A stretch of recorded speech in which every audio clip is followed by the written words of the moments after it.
When you choose to earn your degree online from Southern New Hampshire University, you're saying yes to new opportunities and to new adventures. You're saying yes to something big, something you've always wanted to do. If earning your degree is one of your goals this new year, SNHU can help you get there. With low online tuition, no set class times, and multiple term starts per year, you can set the pace that works for you and save money along the way. Visit snhu.edu today to get started.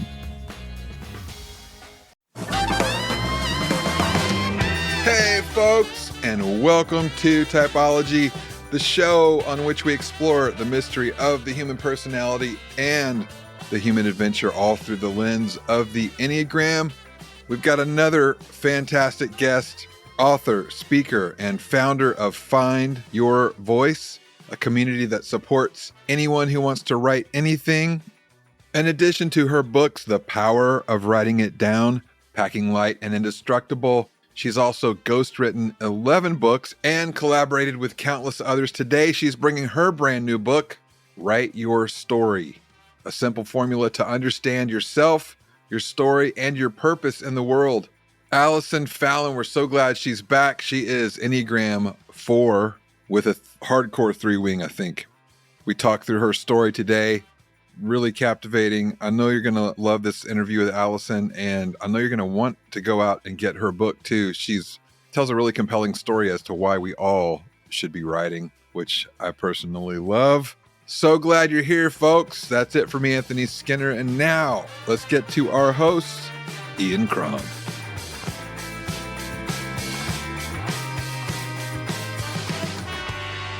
Hey, Typology friends, Ian Cron here. Welcome back to the podcast on which we explore the mystery of the human personality and the human adventure through the lens of the Enneagram.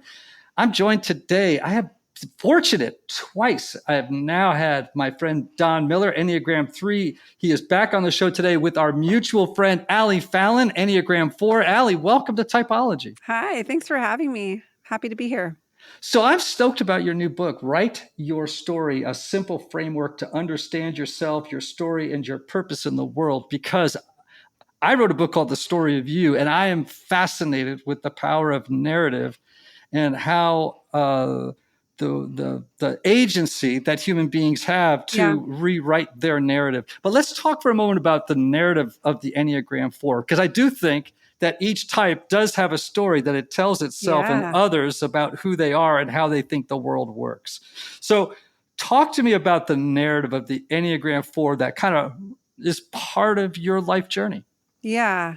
Okay, so I'm an Enneagram 4. If I had to put the 4 into a narrative, at least through my own lens, I would say it's something like, in order to really succeed in my life, I have to do something special or significant, or I have to be someone special or significant. And I would say that narrative definitely drives me as a 4. I also have a really strong 3-wing, and I think the two play together and then also argue with each other. Yes. So my 3-wing, when I walk into a room, my 3-wing scans the situation and makes an assessment about what's expected of me. How should I act? Who should I be? How do I need to behave in order to fit in here? In order to be like the best of the best in the room. My 4 says to me, in order to stand out, you need to do something unique and different. And so in a way that those two things fight with each other, but they also play into each other.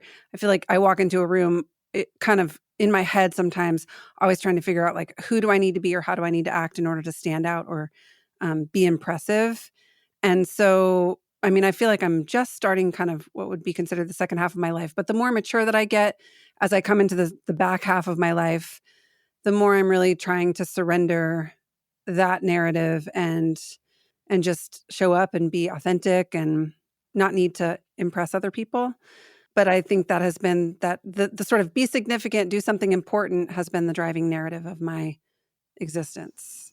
Well, I think this whole idea of understanding the importance, the narratival dimension of life is a very 4 thing.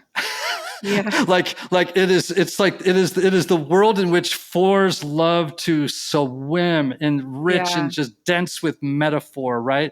And so tell us about the book, because I want to know, I know that for you, the journey of helping people write their story is utterly transformational. Yeah.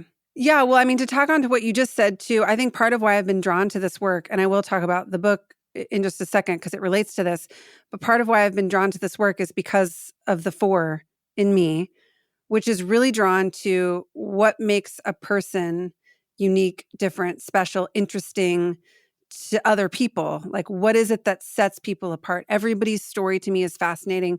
I come into the experience of helping someone map out a story, and my work has been primarily in publishing. I've been helping people write memoirs. So I come into that experience already with the assumption that someone has a fascinating story to tell, and I just have to figure out what the angle is. What is it that makes this person so interesting? And then I also think as a 4, I have a unique ability to go really deep into someone's story and to hear the details of their story that other people might resist or shy away from because they can be uncomfortable to handle or whatever. But I get excited like when the juicy details of the story come out, or when someone is really vulnerable and raw with me. I feel like I have a unique ability to go there with someone and to draw out the most interesting parts of that story, to put it on the page in a way that can be really interesting to a reader.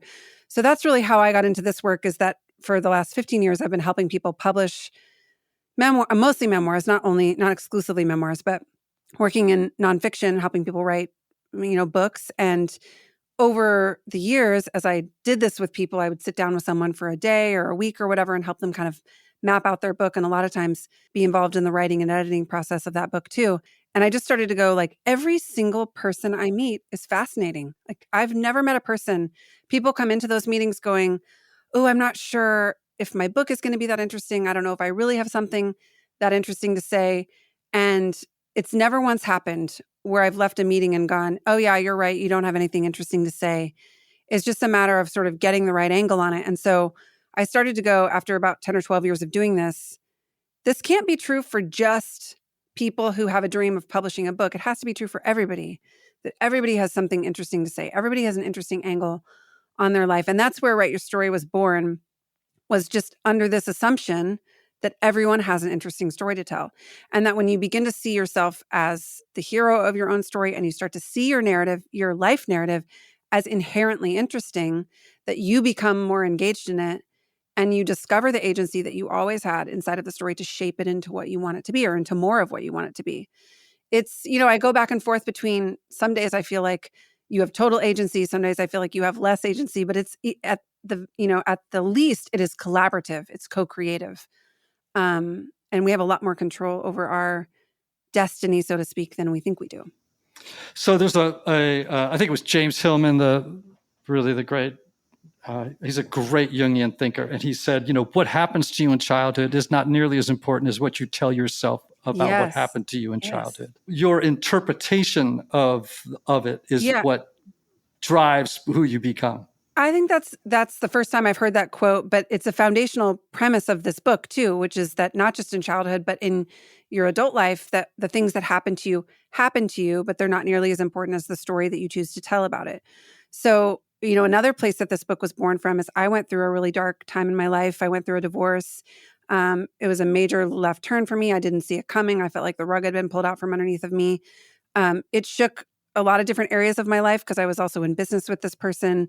He was also a pastor. So I felt like it really touched, my faith and every aspect of my life. And the way that I found my way through that really dark time was by writing about it. And at first I thought that was just because, well, I'm a writer. That's my profession. Of course I would write about it. But the more I thought about it, the more I realized, writing for me was I wasn't just doing it because this was my profession. I wasn't getting paid for it. At the time I was doing it, didn't think I would ever publish the story. I was doing it as a way to see the situation more clearly and to decide for myself how I wanted to tell the story to myself. I thought I could either tell the story, like bad people do bad things to you and it's just a bummer and, you got caught kind of a wind of bad luck or whatever. Or I could tell the story that we have much more agency than that. And all kinds of things happen to you and you get to decide what you want to make them mean. And as I chose the second meaning, I realized I felt better. I felt more confident. I felt less angry toward him. I was able to forgive and release what had happened between us. I also was able to more clearly see my side in all of it, that I was a willing participant in every single part of this. And that actually made me feel safer moving forward in the world, rather than like bad people are just out there and they could come and get you. It's like, I saw how I opened the door to this experience and what role I played in opening that door. And that made me feel like, oh, I actually have agency and control over even that. Of course, there are people out there who are looking to manipulate you or control you or take something from you. But when you see that you play a role in inviting those people in, then you have something that you can do about that. And so it was really, really empowering for me. I could draw a line in the sand. It changed my life. I'm a different person now than I was before that experience happened. And I really think it's because I wrote about what took place. You know, Anthony, we all deal with stressors in different ways. Whether they're big or small, when we keep them bottled up, it can negatively affect our mental health and our relationships. Absolutely. For instance, I just graduated 2 children. I'm about to become an empty nester, and that carries a bit of stress. It does, brother. I have been there. And when I start feeling weighed down, it's important for me to pause and take a moment to bring things back into balance. Now, for me, that could be reading a good book, taking the dogs for a walk, or calling a friend to get whatever is bothering me off my chest. But the first step is always to identify my stressors, brother. For some, however, that just doesn't come easily. That's where therapy comes in. A good therapist provides a safe place to not only figure out what's weighing you down, but how to work through it so you can be the best version of you. And with BetterHelp's online therapy, you don't have the added pressure of squeezing in a trip to the therapist's office. It's entirely online and designed to be convenient, flexible, and suited to your schedule. So if you've got something you're struggling with, I encourage you, get it off your chest with BetterHelp. Visit betterhelp.com/typology podcast today to get 10% off your first month. That's BetterHelp, HELP.com/typology podcast.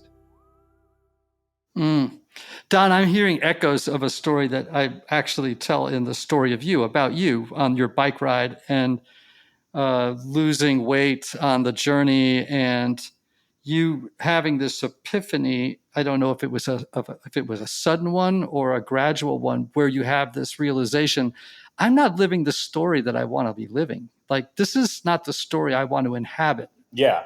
Or like if you were, okay, so I can testify. I've known Allie. I knew her before she, went through this divorce and after, and she's 100% different human being.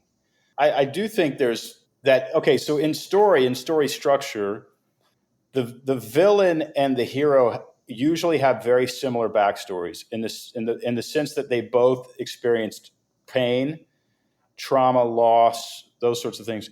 But the villain seeks vengeance on a world that hurt them, and the hero seeks both justice and prevention of that hurt ever happening to anybody else. But it's the same. It was the same spark that started 2 different kinds of fire. What I think Allie is probably, other than like celebrity figures like Nelson Mandela, we could list a ton of people. John McCain would be one of these people who experienced trauma and were victims and turned it into a heroic story in which they served the world. I would say of the people that I know, Allie is the biggest sort of display of that. In other words, like if you were betting on Allie to be a bitter, resentful human being 15 years ago, it would have been a safe bet. And she beat the odds. And so, I would say part of that has to be because she sat and analyzed her own story and wrote it down. I agree. I'm just agreeing with her. Yeah. Yeah, I would agree with that. I think it forced me to really look at myself very clearly in a way that I couldn't have done without that practice. So very kind words. Thank you for saying that, Don. I do think that the writing practice, I talk about in the book, that it's writing is like looking at yourself in the mirror, that you can have someone describe you to yourself, but it's not as accurate as looking at yourself in the mirror. And I think it's one of the things that makes writing so challenging. Writing, we talk about writer's block. I don't think writer's block is writer's block. I think it's a block of not wanting to see yourself very clearly. And that when you can open up a willingness to see things more clearly, then you actually open up the ability to get the words on the page. So, Allie, when Don was speaking about you just for a moment ago, Yeah. what was it? What happened inside of you when you heard that? I mean, it's so fascinating to hear it reflected back.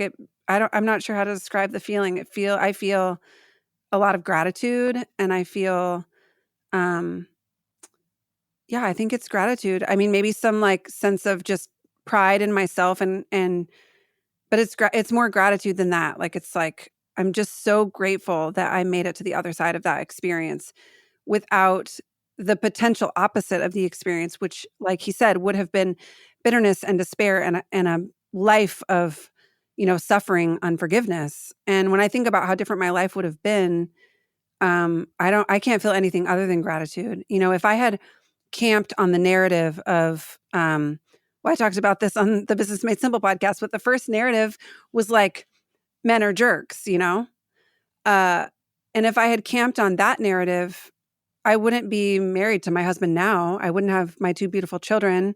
I wouldn't be happy. I wouldn't be thriving in my life. I'd be carrying around the burden of that heavy, heavy narrative. And so to have this other narrative that's been born from this, like everything that, one of the big narratives that was born for me was everything that happens to me is an opportunity to learn. And just an acceptance that, like, there will be things that happen to you in this life. Some of them are going to be pleasant. Some of them are going to be less than pleasant. And every single thing that takes place in your life is an opportunity to learn. And that really it turned the ship for me and created a completely different reality that I'm living now. That's like the fulfillment of lifelong dreams. I have a really lovely, sturdy, happy partnership with my husband, who's a kind man and very collaborative. And we just have a really happy, lovely relationship. And I've got 2 happy, healthy kids. And when I think about that, the most important things in my life would not be there if I hadn't taken the time to write about what was happening to me and shifted the narrative. And I just feel a lot of gratitude. Do you feel like you're a content person? I don't know if I would describe myself as content. That 3-wing I was talking about, I'm very driven. I'm always like looking to the next thing. I have a lot of contentment with, my marriage now, and my children are the fruit of dreams that I've had for a very long time. I feel a lot of contentment and gratitude for that. And I have a lot of things that I want to do left in my life. Yeah, I ask because it's a theme for me in my own life right now, and I'm always curious when I ask people, "Are you happy? Are you content?" Yeah. And I do listen when I'm with people to their gratitude quotient. Yeah. Like I think that is huge. Yeah. I think gratitude is like, it sounds so Pollyannish or so hackneyed, grateful people. It's like, no, actually it's powerful crap. Yeah. Man. It is powerful crap. And you do not mess around with gratitude. Like, to cultivate a grateful heart is in many ways part of the secret sauce of a great life, like to live in a place of profound gratitude as often and as much as possible. Huge. All right, take me on the journey of the book. Let's say you're running me through the paces. Like, tell me about the journey you're taking readers on in this book. So I take readers from a place of having a story from their life that they know they want to share, or that's kind of tugging on them, to putting that on the page. I teach them how to turn that into a piece of writing that's about 3 to 5 pages long. So in the first go, you're not writing your memoir because that's a big, big task to take on. So I wanted to make this a no-brainer for people who don't call themselves writers, who have never done something like this before. I wanted this to be like a really simple, low-hanging fruit that anybody could do. So I teach the readers a framework that they can use to take an experience from their life and turn it into a piece of writing that they could share with someone else. And I talk about in the book, sharing can look like sharing with your therapist. It can look like sharing with one trusted other. It could be like your spouse or a best friend or something. Or sharing could look like sharing on Instagram or sharing on a blog or sharing on Substack or however you want to do it. You could share from a TED stage if you wanted to. So whatever sharing looks like for you, that sharing piece is part of the process, because one of the things I talk about is that writing your story is very connective, that it connects us to other people. And so the act of sharing your story with someone else is part of the writing process. And sometimes that sharing is just sharing it with yourself for the first time. Mm-hmm. So yeah, I teach people a framework, and I teach them to take one experience from their life and to turn that into a piece of writing. And then if they want to put that process on repeat, they can. And you could write 20 or 30 or 50 stories from your life, and you could turn that into a memoir if you wanted to. But I just wanted the task to be small enough that the average person who doesn't consider themselves a writer or hasn't been in a writing class anytime recently could easily pick up the book and get the job done. Wonderful. So years ago, I wrote a memoir, and I remember I finished it and I gave it to my editor, and his name was Dave Lambert, and he was a great guy. And he said, "Okay, Ian, well, what we have now is a collection of really good stories." Yeah. But he said, when readers pick up a memoir, the question they're asking themselves is, what was the scarlet thread that ran through Yes. the whole of this tapestry Yep. that helped you survive and thrive, to flourish, to change, whatever it was. And I remember I was in a hotel in Westerly, Rhode Island, having this Okay. conversation with him. It was raining outside. I remember exactly where I was. And as I was standing there, I realized that in 5 or 6 different places in the book, I wrote about the Eucharist. I wrote about being a Catholic kid. I wrote about the experience of and I realized that was the scarlet thread that ran through the whole of my life in that book. That was the unifying experience that made sense of my world. And it was as if a light went on, as I told that story. And I say that because, one, I want to know what the scarlet thread is that runs through your story, if you can, if in fact it comes to you right away, that ties and makes the whole thing cohere and gives it meaning, as if it elevates it almost, like, that's it. But also as a way to give testimony to what you're doing, which is to say that when you write your story or pieces thereof, that you begin to see things about your life that you could not have gotten at any other way, which is why I think your book is so important. Yeah, you have my brain spinning to think about. In publishing, I've heard it called the one golden thread, or the scarlet thread, as you said. That's another way to say it. In the book, we talk about the controlling idea of the story, and every story needs to have that. It is the connective tissue that holds the story together. And I liked what you shared about writing the stories first and then seeing the connective tissue later, because you can do it either way. Sometimes you know the controlling idea ahead of time before you sit down to write, and sometimes you have to see it on the page, and then it's almost like it's reflected back to you, like it's shown to you. And the way I say it in the book is that your life starts to speak to you when you put the events on paper. As far as the one golden thread for my life story, I'm genuinely not just saying this, but I feel like I'm about to be 41 in a couple days. The first 40 years of my life, this book, almost like the climactic scene of the first 40 years of my life. My first company that I founded was called Find Your Voice. And I was working in publishing, ghostwriting books, helping people outline their memoirs. I've written a couple memoirs of my own. I published my first memoir back in 2013. And I wrote the story of my divorce. I was able to publish that story later. I feel like the connective tissue of my life has been all about storytelling, about finding my own voice and sharing it, and about helping other people find their voice and to share it, and to stand in confidence that who I am matters and deserves to show up here in the world, and teaching other people to do the same. And this book feels like kind of the climactic scene of all of that. It's like everything that I've learned and wanted to say for a couple of decades all put into a book. And so I don't know if that thread will continue through the second half of my life, or if there will be a pivot and it will be something a little different, or I'm not totally sure, but it really does feel like the theme of my life has been about telling stories, telling my own stories and helping other people tell theirs. Hey, Anthony. Hey, Ian. Annie and I have been stocking up on essentials for our new home, and it has been so convenient ordering from Thrive Market because they make it easy to find what we're looking for and deliver it to our doorstep super quick.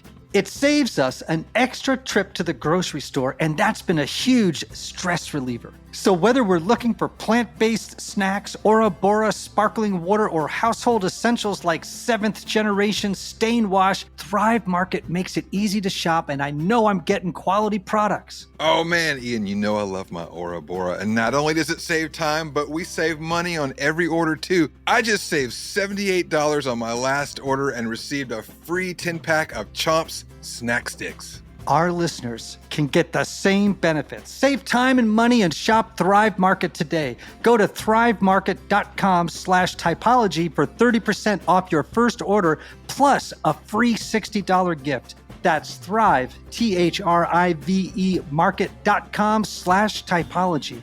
thrivemarket.com/typology.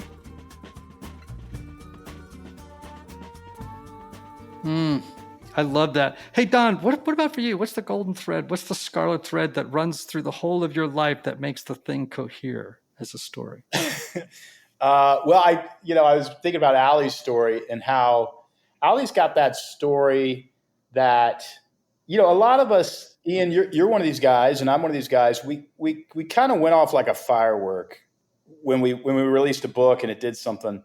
I think Allie's going to have a 30-year journey being a bigger contributor than either of us combined, both of us combined. And it's going to be the story of one humble contribution stacked on top of another to create a big monument. I'm a big fan. I'm obviously a big fan. Mm-hmm. So, I would want to say that, as I thought about Allie's story, I couldn't think of anything positive with mine. Like, what's the thread? Don Miller's story, it's like, hey, I fucking matter too. That would be kind of the only thing that I can.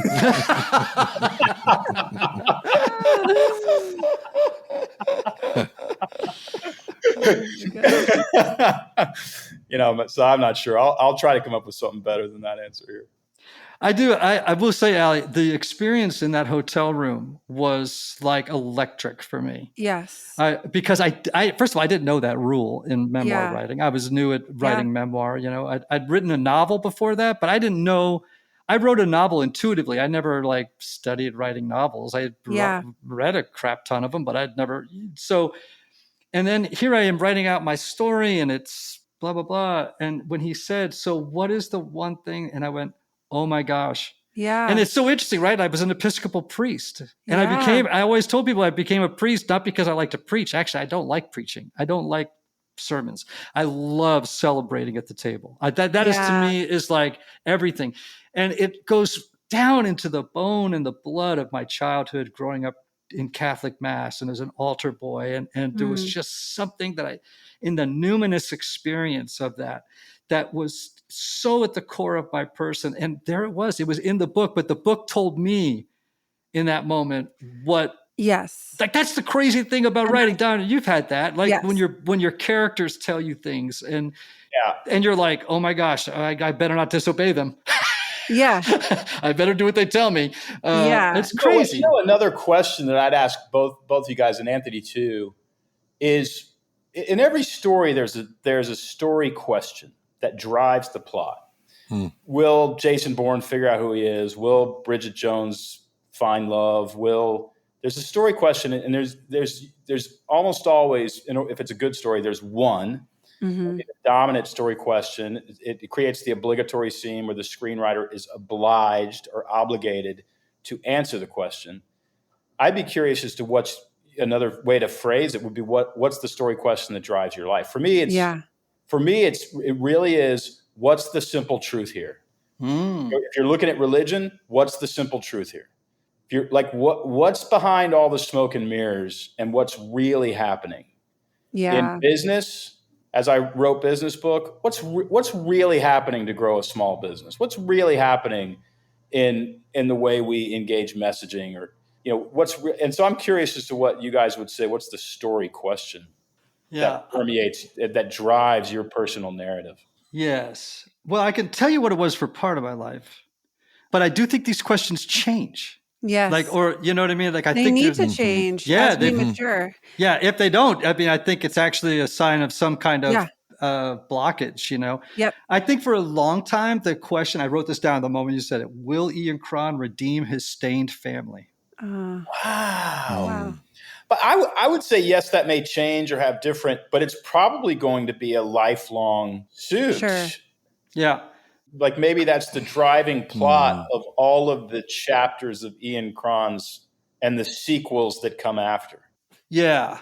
And So maybe yeah. we answer the question in different ways in different phases of our life. He did it as a novelist. He did it as a therapist. He did it as a memoirist, and now he's doing it as probably more of the therapy, the Enneagram route. But that says a lot about what drives Ian Cron.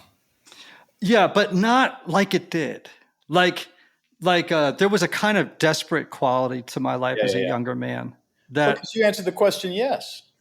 Well, I mean, in your actions, in your yeah, I think so. We recorded another podcast, just you and I and Anthony, right before this, and I was thinking about. I asked you question about this new phase of your life and what you'd learned from a recent experience. And one of the reasons I asked is I find myself at this period of my life weirdly surprised and delighted by a sense of wholeness and peace and contentment. That's why I asked about contentment. Yeah. I have been surprised in the last, and I think Anthony can, I hope, testify to the truth of that in the last year, 2 years, that I have found a wholeness that I didn't think I would ever find. And a feeling of peace and contentment that is not enervating. I still feel like I have things to do. I want to get done. I want to share. But everything has really shifted inside me. And I'm almost hesitant to say it out loud for fear the gods might take it away. But it's true. I can't even explain it. Like, it's so beautiful. Yeah, I don't. It's like such a gift. I didn't like, this is the product of lots of therapy. It's a product. You think, I mean, from an outside perspective, what if the reason for that is that the story question that has permeated your life is being answered well? Yeah. Yep. Because when you get to the end of a story and the couple get married or the hero disarms the bomb, the story question was answered well, and that creates fulfillment. Yeah. Yeah. So there's Don, and Allie, see if this resonates with you. So and Anthony, I think I read this on our porch one night when we had a bunch of guys over smoking cigars and you all were drinking and I was watching. I was talking about Elie Wiesel's Nobel Peace Prize speech. Have you guys ever read it? No. It is extraordinary. And there's a moment in it that as a 4, I cannot help but cry every time I read it. He talks about he is with his 12-year-old self in Auschwitz. And he says in this speech, he says, now as I accept this prize, I see that 12-year-old in Auschwitz, my 12-year-old self. And that boy looks at me and he says, tell me, what have you done with our future? And Wiesel's answer to the 12-year-old is, I tried. Oh, wow. Oh, I mean, that's such a 4 moment, but it's like, it is this, hard earned bit of wisdom. What have you done with our future? And I get choked up even just talking about it right now because that does resonate with me growing up in a crazy house. And sometimes if I were to talk to that kid and he said to me, what have you done with our future? I would have to say, I think my answer wouldn't be I tried. I would be like, I think I would just say, I don't know how to answer that question except to say, I think we found the peace that we wanted. Yeah. That reminds me of a story that I experienced at on-site workshops. They do sort of experience therapy, and the therapist was I don't know what she was trying to fix in me, but she said, I want you to look at yourself as a child, as a 12-year-old child, the same story, and say, tell me how you have taken care of me. Tell me what you did to protect me and to get me out of this. And she was trying to get me to acknowledge the fact that I'd done okay, done well. Yeah. But that you just reminded me of that. But I also think like this is what writing memoirs is about. Yes. This And is what the healing in it. Yes. The healing in it and the transformation you get from writing it all down. Yes. Is really powerful. Like I just had this experience while I was sitting here because I was thinking about how good these questions are about like what's the one golden thread of your life? What's the story question that's driving your life?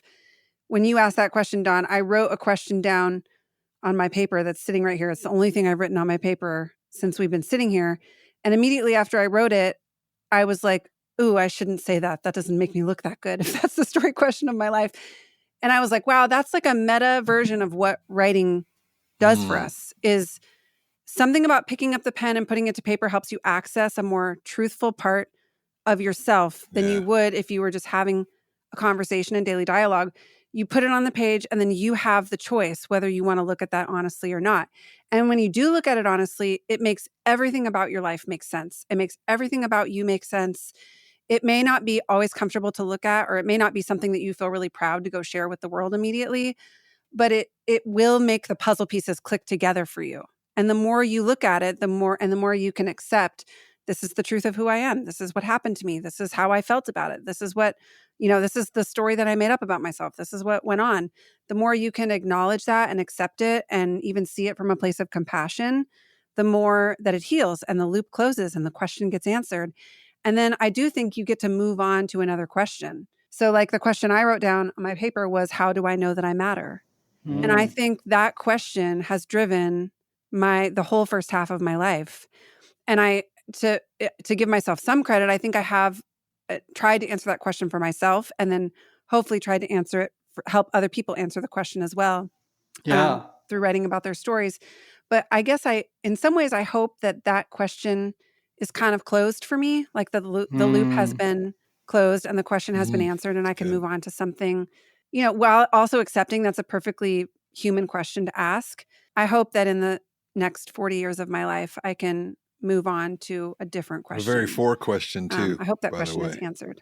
Very for question. But don't you think that, I think, and you're at that 41 marker, Don, you're 53, I'm 63. So there's it's interesting. We have people all at the beginning of new decades, right? And I do think that the older we get, there's this sort of moment, and Allie, I think this is probably where you are, and this book is emblematic of it, right? It's like, how do I just start to give away what I've been given?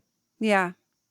I'm not as cool or as I live in East Nashville now. I'm daily reminded of how uncool I am. I'm the guy still walking around in hokas. And so, I mean, it's like, but the question now becomes not how can I rack up accomplishments that prove value, but now how can I just give away what it is I've learned in a way that makes a difference to other people and gives my life meaning. And wow, this conversation can go on forever, kids, but it can't. We are talking with Allie Fallon and Donald Miller, and we're talking about this great new book, Write Your Story, a simple framework to understand yourself, your story, and your purpose in the world, by our friend, Allie. Allie, I mean, I'm stoked about this book, and I do believe in the power of story. I know what the difference that telling story and reading story has made in my life, and how it has made sense of my world. And I know that this book will help others to help people enter into a deeper conversation with the mystery of their own lives. Yeah. That's a beautiful way to say it. I hope that that's the case. Yeah. Wow. Fantastic. All right, everybody. I want you to right now get on Amazon and get this new book, Write Your Story, a simple framework to understand yourself, your story, and your purpose in the world, by Allison Fallon, Fallon. Allie, what's all the socials people can learn more about you at? The best place to find me is on Instagram. That's where I'm the most active. And it's just at Allie Fallon, ALLYFALLON. Beautiful. Don Miller, as always, what a joy, man. Good to see you and be with you. Good to be with you too. Thanks for including me. Yeah, indeed. And Anthony, as always, brother, I love you, man. You're the beauts. Love you. Good to be with you all. And you, Thanks for having us. and typology friends, please remember, as always, may you have love, may you have joy, may you have peace, may you have healing, and may you have rest. Until next time.